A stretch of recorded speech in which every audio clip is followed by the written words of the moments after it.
affect our routine daily lives? First and foremost, we're truly invested in everybody's personal rights and their privacy. That's what we live for. We live to support the Constitution of the United States, and that's what everybody wants to live by. And that's what we're here to do. So privacy, personal rights, top priority. We're not going to interfere with those. We're not going to interfere with people's livelihoods or negatively impact their commerce. So some of the counties that we're in, they were very concerned we're going to disrupt recreational activities. It's not going to happen. So any type of farming that takes place here, any type of other commerce where this could be an impact by having 2 Humvees come through, we'll take that all into consideration and work it out with the governing body. Next question. Judge, in light of the people's, my name is Jim Dillon. Thank you, Jim. In light of the people's overwhelming opposition to this martial law program, would the Commissioner's Court consider reversing their invitation to these guys? And would the court be offended if I told the Colonel that I didn't believe a single word that he just said?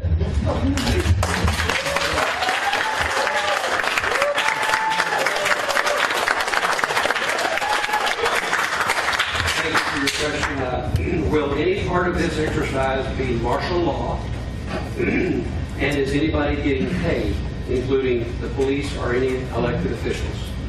Okay, the first part of the question, Your Honor, no, it has nothing to do with martial law, period. We are Title 10 forces, not Title 32, nothing like that. No martial law in any way, shape, or form.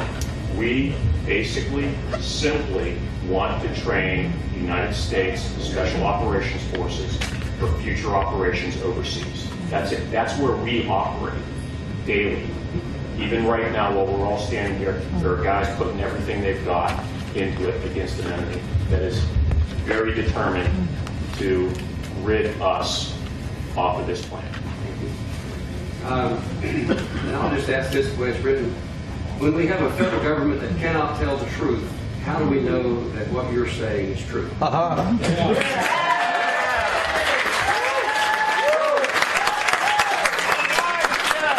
Shut it down. Just ask everybody not to mix apples and pumpkins.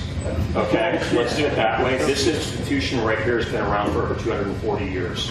I've transitioned in this uniform, various shades of it, under 5 presidents, all of it peacefully. You may have issues with the federal government. You may have issues with the administration. So be it. Okay? But this institution right here has been with you for over 240 years. Period. I like that.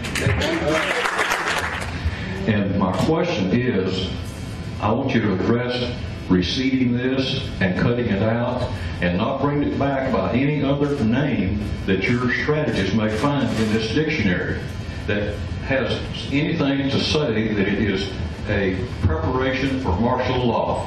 Yes, because it is not a preparation for martial law, sir. That's what you say. Thank you. Thank you for that succinct answer.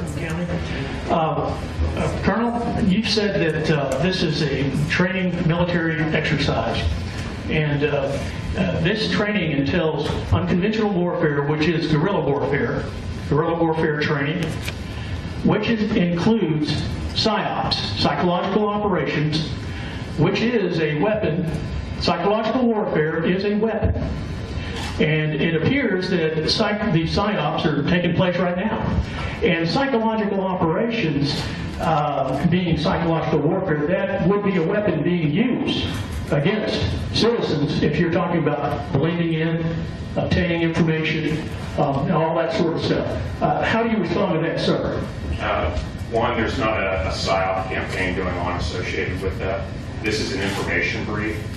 And that has nothing to do with the private citizens in Johnson County. So I wish you could clarify the question because it sounded more like a statement in the end. The question is psychological, psychological operations, is it considered psychological warfare? Is it considered weaponry in your Army training? No, it's an operation. It's a line of operation, or correction, a line of effort at that point in time, not an operation. It's just the way that the effects are masked differently. So I'm not going to get into a Okay, well, what I'm talking about is intelligence gathering, on citizens. That's not going to occur with this training exercise. Thank you, There's sir. the answer. The question I have, and I just need to be clear on this. Now, you're going to have plainclothes people that are going to be blending in, right? On private property. On private property. What do you got a bunch of people out there that are acting like they don't know that they're blending in or something, or? It's part of the AAR process. So you're in the military. Yeah. They go back and they come in and say, hey, look, you did X, Y, and Z okay, but you didn't blend in well. Why didn't you blend in well? You've known that you would have to go do this for a couple of months. You should have studied the area, say Eastern Europe, and look at how they dress and take in their mannerisms. And you should have prepared for that. Okay, so you can guarantee us that I won't have to worry about the guy standing next to me being some kind of covert operation guy gathering information that they'll come in later to pick everybody up? No, that's Okay. not. Beers around the fire. Thank you for your question. The gentleman here in the second row, the black shirt. Sir, yes, sir. Everybody really, truly wants this to be something that it's not, and they're not embracing it. They really want this to be a greater conspiracy. And in reality, all we want to do is make sure that our guys are trained for combat overseas. That's it. The same kind of excuses Hitler used to take hold of Germany, too. My name is Daniel Duclue, and I'm a resident of Bastrop, Texas. I grew up here and got a rich family military history, so thank you for your service. You said the Department of Homeland Security was not involved. However, they are a cabinet position. It's under the jurisdiction of the president, and you are also under the jurisdiction of the president. So under the Bush administration, there's a document created, which is part of a bigger idea, but it was called Right-Wing Extremism, Current Economic and Political Climate Fueling Resurgent and Radicalization and Recruitment.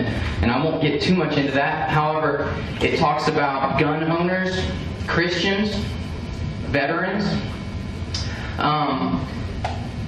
people that believe in the Constitution. In fact, when I look around in this room, a lot of people that are represented in this room are in that document. And so it seems to me that it's maybe kind of a slight conflict of interest that the government would be here in Texas in a place where people believe in the Constitution, where there are a lot of Christians, and if you're not a Christian, you're still allowed to practice your religion, and we respect that. And a lot of people that are proud to be gun owners. And so to see a big military buildup here, to me, I think those kind of people that pay attention and look at the documents the government puts out on right-wing extremism under the Bush administration, but we've got a new president that, I'm not going to go any further on that. But so I'm curious, and I'm no George Bush fan, but I'm curious. You said that the Department of Homeland Security wasn't directly involved in this. Are you aware of that document, the right-wing extremism? No, you have to, one, take up the issue that you have with the Department of Homeland Security on that. Okay. Two, when you say, hey, we're all in that category, that really does actually template across, I'd say, 90% of the military, regardless of service. And I'd again have So do you find it kind of offensive that the government would potentially label you as a terrorist, sir? Mr. Clue, that's enough. Okay, and also, according to Mike over here, he was talking about representation, Mr. Poppy. I voted for you, sir, and I respect you. And the people of Bastrop do not want this. We have lots of other... Okay.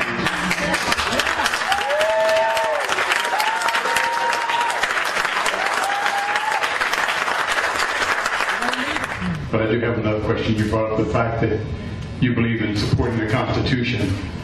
Why aren't you doing this job in Washington, D.C., where they don't believe in the Constitution instead of here?